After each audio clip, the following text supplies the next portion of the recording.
اس کی جو تبدیلی ہے مرض کی، اس میں عورتوں میں ایک اور تبدیلی کا نقشہ ابھرتا ہے۔ رحم کی تکلیفیں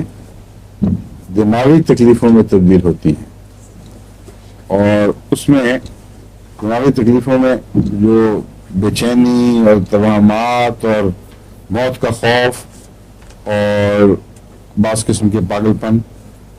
یہ اگر جو عاشق کی علامتیں ہیں یہ اگر ظاہر ہوں اور اس کی منسز وغیرہ کی تکلیفوں میں آرام آ جائے تو یہ خطرناک چیز ہے۔ آرسنک دیں گے تو اس کی علامتیں، دماغ کی علامتیں بھی ٹھیک ہوں گی اور یہ مرض بھی ٹھیک ہو جائے گا۔ اگر اور طریقے سے اس کو ٹھیک کرنے کی کوشش کریں گے تو آپس میں اسی طرح سی سو، جس میں اونچا نیچا، یہ کھیل جاری رہے گا۔ جب اس کی بے چینی بڑھ جاتی ہے تو جیسا کہ میں نے بیان کیا، بعض پاگل پن میں تبدیل ہو جاتی ہے بعض دفعہ، اور ایسا پاگل پن عموماً مذہبی رجحان بھی رکھتا ہے۔ آرسنک کے مزاج کا مریض اگر پاگل ہو جائے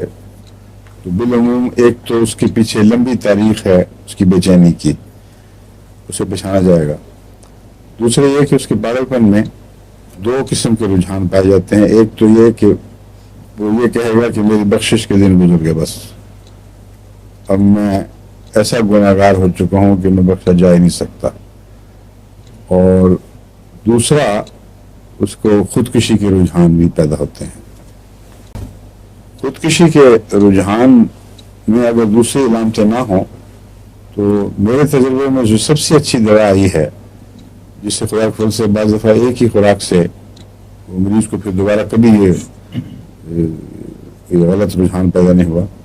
وہ ہے آرم میور ہائپوٹینسی میں گولڈ کلورائڈ۔ حضور کسی وجہ سے بھی خودکشی کا اگر نہیں، میں بتا رہا ہوں کہ اگر تو علامتیں آرسنک وغیرہ کی نظر آئیں جی پھر تو پھر یہی دینی چاہیے،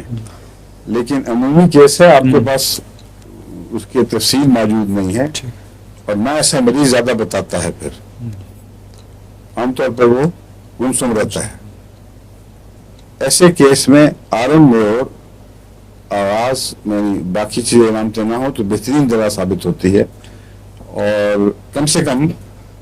بے اثر نہیں ہوتی، کچھ نہ کچھ اثر ضرور دکھا دیتی ہے، اس میں کچھ نرمی پیدا ہو جائے گی، کچھ رجحان صحت کی طرف مائل ہوگا، پھر آپ اس کا تفصیلی علاج کریں تو اس سے پھر خدا سے ٹھیک ہو سکتا ہے۔ لیکن اتنی دفعہ میں نے ایسے مریضوں میں صرف ایک خوراک سے علاج کیا ہے اور اس کو مفید دیکھا ہے کہ میں سمجھتا ہوں اس کو روٹین ریمیڈی بنانا کوئی مناسب بات نہیں ہے۔ روٹین کے طور پر اب آرم میں اور 1000 یا اونچی طاقت میں دیں، اس سے فائدہ پہنچتا ہے۔